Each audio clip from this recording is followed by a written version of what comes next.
Merci de rester fidèles au programme de la télévision du Monde. Mesdames et messieurs, bienvenue dans cette nouvelle édition de l'information de la mi-journée.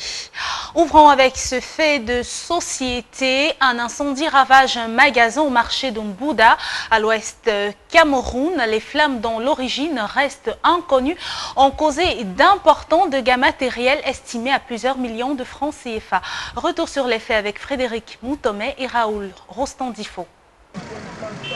Le magasin parti en fumée était spécialisé dans la transformation du manioc à Bouda, chef du département des Bamboutos, région de l'ouest du Cameroun. Ma copine m'a appelé à 1h la nuit que nos magasins étaient en train de se brûler. Je me suis levé sans même ça habille sur moi. C'est les enfants qui ont mis même le coba sur moi. J'ai pris que les pleurs jusqu'au marché. En venant, j'ai vu comme elle avait déjà arrêté tous les compteurs. La façon que j'ai grignoté, comme je pouvais même chuter, il n'y avait même pas moyen de prendre le téléphone. Selon les informations recueillies sur place, les flammes dont l'origine reste jusqu'ici inconnue ont ravagé l'ensemble du magasin. Il y avait le feu ici, bon, on ne sait pas comment ça s'est passé, mais notre voisine là, on a suivi comment elle criait. Subitement, nous sommes montés avec eux, bon, ils avaient éteint le feu, mais on m'a dit que ça a commencé aux environs de minuit passé. Ah, il n'y avait personne pour secourir, bon, c'est là que vous avez vu tous ces dégâts. Il n'y avait rien à faire, oui, il n'y avait rien à faire. On a tout fait, rien. Comme vous avez vu le feu là, comment ça a tout brûlé, vous constatez, il n'y a rien. Le bilan actuel fait état de plus de 500 sacs de farine et 2 machines complètement calcinées et consumées par le feu. Nous, on a souffert toute la nuit. Maintenant, on a essayé de chercher les numéros du téléphone de nos camarades du marché. On les a appelés. Avant 3 heures, 2 heures, la maison était déjà, toute la toiture était déjà écoulée. Maintenant, on cherchait seulement moyen que ça n'attaque. Il ne faut pas que ça attaque les maisons à côté. Jusqu'à le matin, il y avait toujours le feu. Les membres du GIC, groupement d'initiative commune, qui gère ce magasin, estiment des pertes d'environ 12 millions de nos francs CFA. Qu'est-ce qui se trouvait dedans? Il y avait tout le foufou là. Il y avait le foufou plein là-bas à l'intérieur. Les victimes, dans une colère noire au regard des pertes subies, pointent un doigt accusateur sur les autorités qui, d'après celles-ci, ne ménagent aucun effort pour la mise en place d'une unité de soldats de feu à Bouda, dans le département des Bamboutos. Je me suis même blessé, le feu m'a bien brûlé parce que le toit, il fallait puiser de l'eau. J'ai demandé au secours, nous étions seulement à 4. Il y a certains sous-là qui sont venus dire que donnez-nous à boire. Ils ont refusé, nous on s'est défendu à puiser de l'eau. Pendant qu'on versait l'eau sur le toit, ça se rejetait, ça nous brûlait, on fuyait. Pour rappel, l'incendie qui a eu raison de ce magasin de transformation de manioc situé au marché central de Bouda, dans le département des Bamboutos, région de l'ouest du Cameroun, s'est déclaré aux environs d'1h du matin. D'ailleurs, ce matin, seule l'étendue des dégâts témoigne de la force de cet incendie. Et puis chaque année dans le monde se célèbre le 14 octobre la journée mondiale de la normalisation, une journée instituée par l'Organisation internationale de la normalisation. Retour sur l'historique et les objectifs de cette journée dans ce reportage. À l'esplanade du jardin du bloc 23, à un jet de pierre du lycée de Bonamoussadi, le cœur de la dynamique septentrionale du Cameroun, bat à Douala 5e. Au son de la gourna, les guerriers de paix annoncent les couleurs. En un laps de temps, les ressortissants du septentrion résidant à Douala investissent les hauts vents. La cérémonie d'installation du bureau de la dynamique septentrionale du Cameroun à Douala 5e se précise. Les autorités de la ville y ont donné leur onction après la lecture du récépissé de manifestation publique et le rappel des objectifs de la dynamique septentrionale du Cameroun.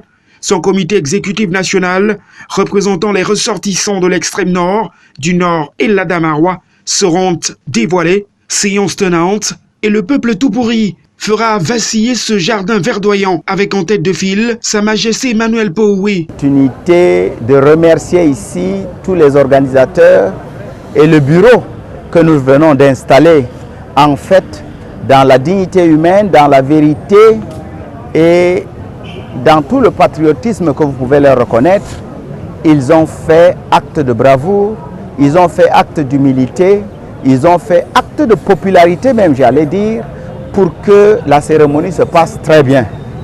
Ensuite, l'honneur va échoir à Yaouba Sidiki, président de la dynamique septentrionale du Cameroun, à Douala 5e. Ce dernier a proposé au comité exécutif de la DSC les membres du bureau de cette association apolitique et à but non lucratif dans le 5e arrondissement de la ville de Douala. C'est une équipe étoffée constituée d'une bonne dizaine de personnes de toutes les sensibilités du septentrion qui auront pour mission d'animer les activités de cette association. Au bureau approuvé, le président du comité exécutif de la dynamique septentrionale du Cameroun fera quelques recommandations, les invitant à être à Douala 5e des catalyseurs du vivre ensemble pour rester dans la dynamique du grand dialogue national impulsé par le chef de l'État Paul Biya pour consolider l'unité et la cohésion sociale au Cameroun. Nous les félicitons et nous pensons que ici, le leitmotiv du vivre ensemble va se déployer à partir de Douala 5e pour se propager dans tout le département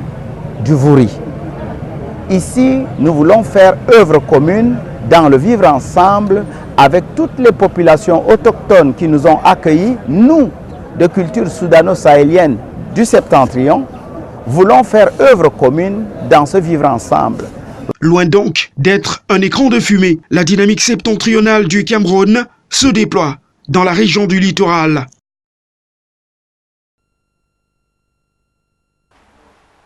Et la journée mondiale du handicap, adoptée en 1992 par l'Assemblée générale des Nations Unies, s'est déroulée sans tambour ni trompette dans la région de la Damawa. Néanmoins, nous avons recueilli l'avis de quelques de ces personnes vulnérables au micro de Seydou Fondé dans ce reportage. Célébrée chaque 9 octobre, la journée mondiale du handicap, adoptée en 1992 par l'Assemblée générale des Nations unies, est passée inaperçue. Aucune manifestation n'a été observée pour la commémoration de cette journée dans la région de l'Adamawa. Consacrée aux personnes ayant un handicap mental ou physique, cette journée a pour but de favoriser la prise en compte du handicap par les gouvernements et par ricochet, assurer la jouissance pleine et entière pour les personnes handicapées. Au niveau de la délégation régionale des affaires sociales, nous prenons en compte les personnes handicapées qui font partie de la cible prise en charge par ce ministère. Alors, comme c'est le cas, à notre niveau, nous accompagnons les associations d'encadrement des personnes vivant avec un handicap. Il y en a de très nombreuses associations dans la région d'Adamawa. Et ceci, nous parvenons à le faire à travers, n'est-ce pas, les différents services déconcentrés au niveau régional. Nous avons les délégations départementales, les centres sociaux et les services d'action sociale, qui sont des services de proximité qui puissent véritablement venir en appui, en assistance à ces personnes vivant avec un handicap. Donc ce que nous faisons, nous ne prenons pas les décisions à la place des personnes qui vivent avec un handicap, mais nous leur venons en aide pour trouver des réponses idoines à leurs préoccupations en fonction des moyens disponibles qui puissent leur permettre de trouver leur place fondamentale au sein de cette société qui se veut une société inclusive. Grâce à un ensemble de trains de mesures mis en place par les pouvoirs publics et la société civile, avec l'appui des partenaires étrangers, les personnes souffrant d'un handicap autrefois stigmatisées ont retrouvé leur dignité. Ils ont cessé d'être marginalisés et sont intégrés dans la vie active. La place qu'occupe une couche sociale dans une société ne peut être quelque chose de, quelque chose de donné. Le pouvoir, si vous voulez, s'obtient souvent après une bataille acharnée, menée. Parce que tout comme la femme est en train de revendiquer une certaine place aujourd'hui dans la société, je crois que la personne handicapée devrait aussi revendiquer la sienne, vous comprenez un peu. Et donc pour ce faire, elle doit d'abord chercher à avoir, comment je vais dire ça, l'instruction, parce que je me dis, lorsqu'on a été à l'école, on dispose de toutes les armes pour pouvoir occuper une certaine place respectable dans la société. Donc je me dis, tout dépend du travail qu'on fait pour se faire valoriser. Ce que je peux dire, c'est qu'il n'est pas gentil, ou alors il ne serait pas raisonnable pour une personne handicapée de rester les bras croisés, ou bien d'attendre que peut-être les personnes dites valides, je ne sais pas, viennent un jour et puis décident de lui proposer, je ne sais pas, une position ou alors je ne sais pas quoi, en raison de son handicap. Je crois que si on attend de cette manière-là, ça ne viendra jamais. Bien que cette journée soit méconnue par le grand public, les associations de protection des personnes handicapées militent pour sa reconnaissance. La délégation régionale en charge des affaires sociales s'illustre par l'accompagnement de cette couche vulnérable. Ce service public rappelle aux usagers que les personnes handicapées méritent le respect et font partie intégrante de la communauté. Et en sport, Stade Renard de Melon est le vainqueur de la Super Coupe du Cameroun disputée ce week-end à Bafoussam. L'équipe est sortie victorieuse dans un score de 3-1 des précisions avec Zobel Apollinaire Mbonne et Herbert Kwamo.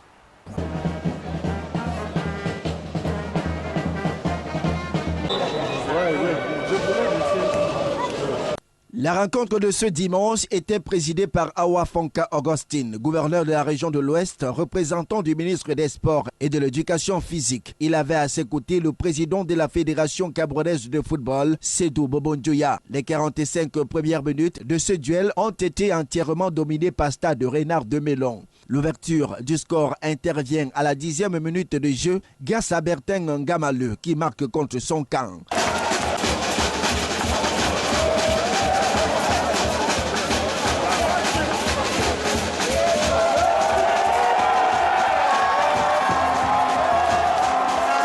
À la 30e minute, Stade Renard de Melon sale l'addition. À la 43e minute de jeu, panique dans la défense de UMS de Loum et le capitaine Joël Etongue marque contre son camp. Stade Renard de Melon 3, UMS de Loum 0. Et c'est sur ce score que les deux formations retrouvent les vestiaires. À la reprise, l'on note un sursaut d'orgueil de UMS de Loum. Les joueurs multiplient les actions offensives, mais se heurtent à la défense des Stades Renard de Melon.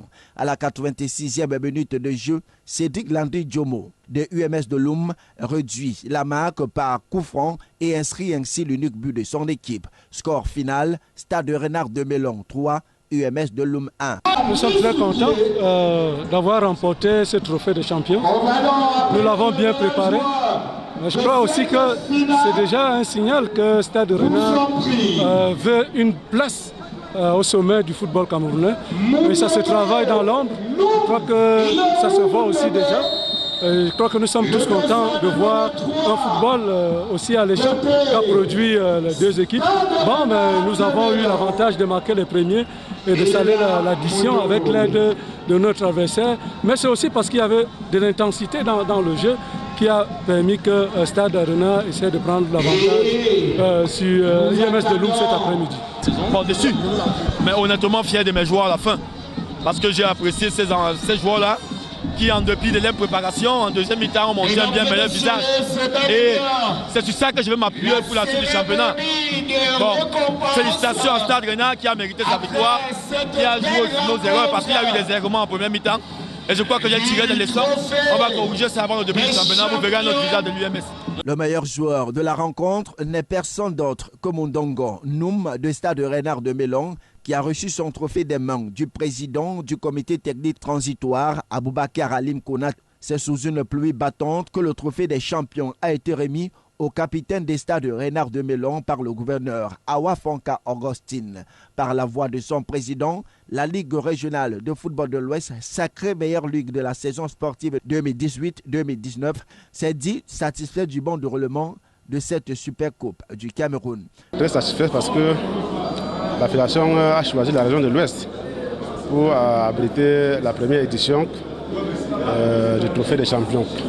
C'est un grand honneur, j'espère que quand on nous fait, c'est à dessein parce que vous le savez bien que sur le plan local, La Ligue a été meilleure ligue hein, parmi les 10 régions dans l'organisation de football amateur. Je pense que ça a été l'une des motivations, n'est-ce pas, qui a permis à la fédération de choisir la région de l'Ouest. Et pour cela, on les dit merci. Notons que cette grande messe du football camerounais marque ainsi la clôture de la saison sportive 2018-2019 et l'ouverture de la saison sportive 2019-2020, dont le démarrage des différents championnats est prévu pour le 18 octobre prochain. Ouvrons à présent la page internationale. Rendons-nous au Japon où 43 personnes déjà sont mortes après le passage du typhon. Le reportage de nos confrères d'Euronews. Il était redouté. Le typhon Agibis a bien été d'une exceptionnelle intensité. Laissant derrière lui un bilan humain provisoire très lourd, au moins une quarantaine de personnes sont mortes et une vingtaine est portée disparue. 2 jours après son passage, les missions de sauvetage se poursuivent au Japon. Ce lundi encore, des dizaines de milliers de sauveteurs étaient toujours sur place, à la recherche de survivants comme ici dans la région de Nagano, dans l'est du pays. Des habitants ont été ensevelis dans des glissements de terrain, noyés dans leurs habitations ou dans leurs véhicules emportés par les eaux. Ce lundi, près de 60 foyers sont toujours privés d'électricité et environ 120 000 habitants n'ont plus accès à l'eau potable. Aujourd'hui, le pays s'interroge sur la prévention et la protection des populations face à des phénomènes de plus en plus fréquents. Le Japon est frappé chaque année par une vingtaine de typhons. Intéressons-nous à présent à cette sortie de crise en Équateur. Le gouvernement et les indigènes ont finalement trouvé un accord. Reportage. Sortie de crise en vue en Équateur. Le gouvernement et le mouvement indigène ont trouvé un accord pour sortir de la crise sociale sans précédent qui paralyse le pays depuis 12 jours. Et ce, grâce au retrait du décret controversé qui prévoyait de supprimer les subventions sur le carburant. Le chef de l'État, Lénin Moreno, a annoncé qu'il formera une commission avec les dirigeants autochtones pour adopter une nouvelle loi sur laquelle ils pourront s'entendre. Je peux proposer d'étudier la possibilité de former cette commission et qu'elle nous donne dès que possible ses conclusions. J'accepterai bien évidemment ces conclusions. C'est après plusieurs heures de dialogue dimanche que l'accord entre les deux parties a été trouvé. Ce n'est pas une demande des indigènes, mais c'est la demande du pays. Et cette demande, c'est l'abrogation du décret 883.